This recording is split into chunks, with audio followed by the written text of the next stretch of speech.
this is Arup from the channel Language and Literature.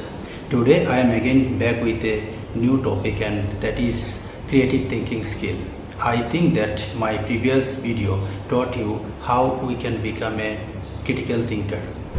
A critical thinker, a student who is a critical thinker, always becomes successful in generating a unique voice supported by some credible sources. Therefore, if you don't develop the habit of reading books, if you don't develop the habit of going through various sources, arguments, viewpoints or ideas, how can you back up your voice in your writing? So stop memorizing and start developing the habit of extensive reading that will help you generate your own voice in your writing supported by some credible sources. By the way, let's come back to our today's topic, and that is creative thinking skill. A creative thinker always thinks outside the box. You always tend to relate one idea with seemingly different ideas. You always tend to relate one idea with seemingly some dissimilar ideas. And finally, he comes up with a new idea, solution or conclusion. One day, I asked my class if there was anyone who had ever used the creative thinking skill in understanding any conception. Immediately, one of the students stood up and said, "Sir, a few days back I was trying to understand the conception of gravity. But instead of memorizing the equation, I tried to use creative thinking skill in understanding the conception of gravity." I said, "How?" He said, "Sir, I just simply brought my daily life experiences of dropping a ball or falling object. I noticed that when I drop something, it immediately comes to the earth.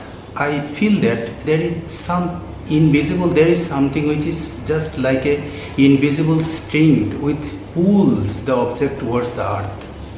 And then I immediately relate the idea of invisible string with the conception of gravity." So this is how, by relating the one idea with another one, the idea of invisible string with the conception of gravity, I became successful in understanding the conception of gravity. After a while, another student stood up. He said, "Sir, I also brought my daily life experiences in that case in order to understand the concept of proportion."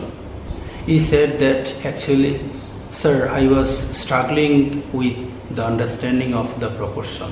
Suddenly I imagined my birthday cake and slicing the pizza. Each of my birthdays, I made at least some slices of my cake, and every now and then I make many slices of pizza, and I then finally related each slice to the proportion, and my idea became very clear when I related the idea of slicing pizza with the proportion, and my conception regarding proportion became clear." So now you can see this is what a creative thinker does.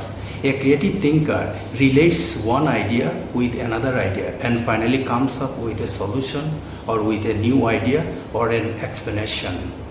So it is really very helpful when we relate one idea with another idea. Our neural connections become stronger, and therefore our thought process become really very smoother. This is the importance of relating one idea with another one. When you relate one idea with another one, your neural connections becomes really very stronger, and your thought process really becomes very clear. So hope that instead of memorizing anything, you will try to relate one idea with dissimilar ideas, and you may come up with a solution. And another thing you can do in order to promote creative thinking skills, that is dealing with the WH questions. Instead of generating such questions which can be answered with one answer, for example, what is the capital city of Bangladesh? Instead of generating this type of questions, you can generate some other questions like, what would it be if Dhaka were not the capital city of Bangladesh? Then the students would think other cities of the country.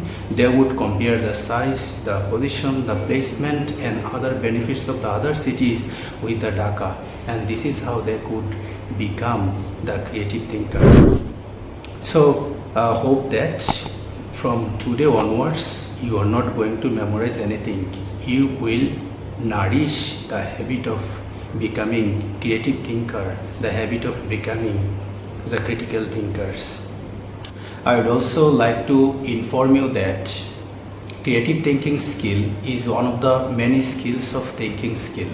There are various types of thinking skills such as creative thinking skills, critical thinking skills, problem solving skills, decision making skills, metacognition skills, reflective thinking skills, strategic thinking skills, etc.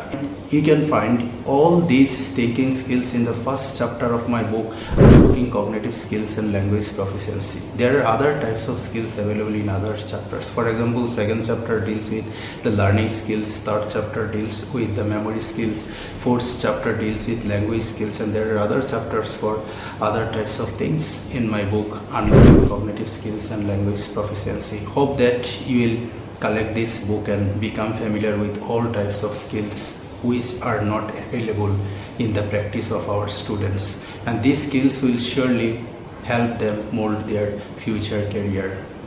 Thank you everybody, and before finishing my today's lecture, I hope that you will subscribe my channel and stay with us, and don't forget to subscribe my channel Language and Literature. Have a great time. Until the next video, thank you everybody.